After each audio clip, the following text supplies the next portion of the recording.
국내 제약바이오 기업들이 올해 줄줄이 분기 최대 실적을 기록했습니다. 미국을 넘은 국산 신약들이 호실적을 견인했는데요.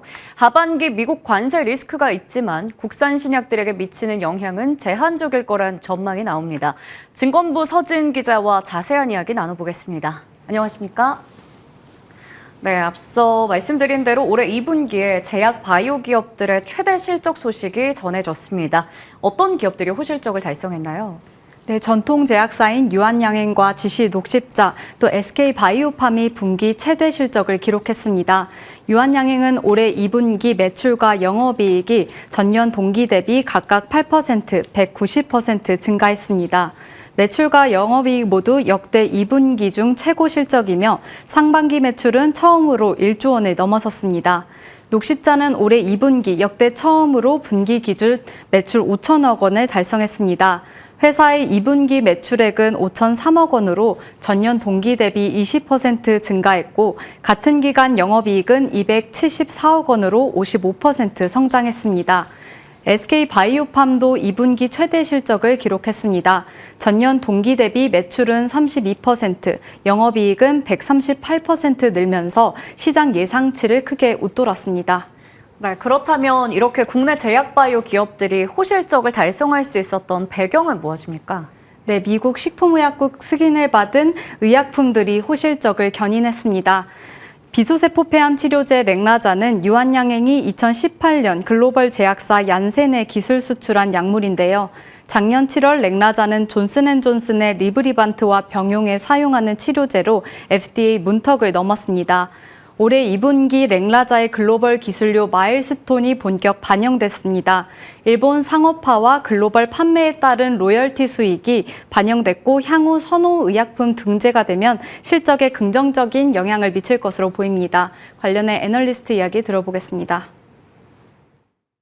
NCCN의 선호의약품으로 등재가 되고 투여 편의성이 높고 부작용이 낮은데 효과가 더 좋은 그 병용약물 SCD형이 승인이 그래야 이제 의사분들이 많이 본격적으로 채택하고 처방하면서 매출이 좀 올라올 것 같아요. SK 바이오팜의 뇌전증 신약 세노바메이트는 미국 매출이 사상 처음으로 분기 1억 달러를 넘어섰습니다.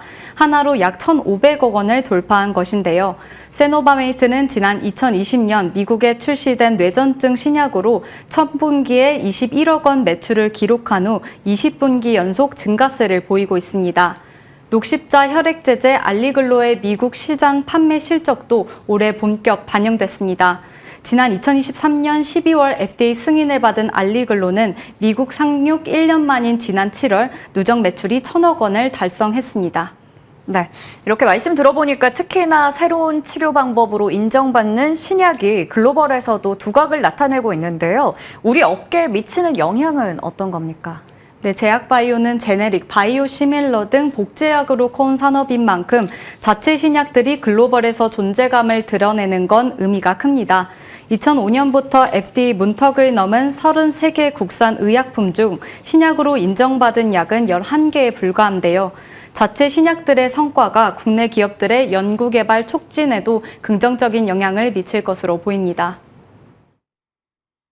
바이오시밀러가 아니라 어떤 국내 개발 어떤 신약이 우리 기업들이 만든 신약이 세계 시장에서 1조 이상이 팔리는 블록버스터가 나올 날이 이제 다가오고 있다고 이제 저희들은 보고 있는데 그런 속도가 탄력을 받아서 더 빨라질 수 있다라고 하는 걸 확인해 주는. 네, 성과가 참 좋긴 한데 한편 지금 국산 의약품이 트럼프 정부의 의약품 관세에 영향을 받을 거라는 시장의 우려도 좀 큽니다.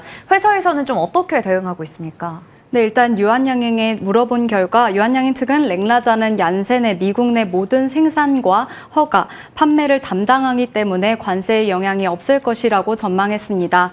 녹십자의 알리글로는 혈장 원료를 미국에서 조달하고 있고 SK 바이오팜의 세노바메이트는 관세 부과가 본격화되면 미국령인 푸에르토리코의 위탁 생산이 가능하도록 조치를 완료했다고 밝혔습니다. 또 미국 트럼프 정부의 의약품 관세 영향을 조금 더 지켜봐야 한다는 목소리도 나옵니다. 한 자본시장 관계자는 의약품 관세는 미국 내 약값과 보험료 상승, 또 의료 접근성 악화로 이어질 수 있다며 전 트럼프 정부 때도 의약품 관세 부과가 무산된 만큼 조금 더 지켜봐야 한다고 밝혔습니다. 네, 관세와 관련해서는 좀 더 시간을 두고 차근차근 지켜봐야 될 것 같습니다. 지금까지 증권부 서지은 기자님과 이야기 나눠봤습니다. 고생 많으셨습니다.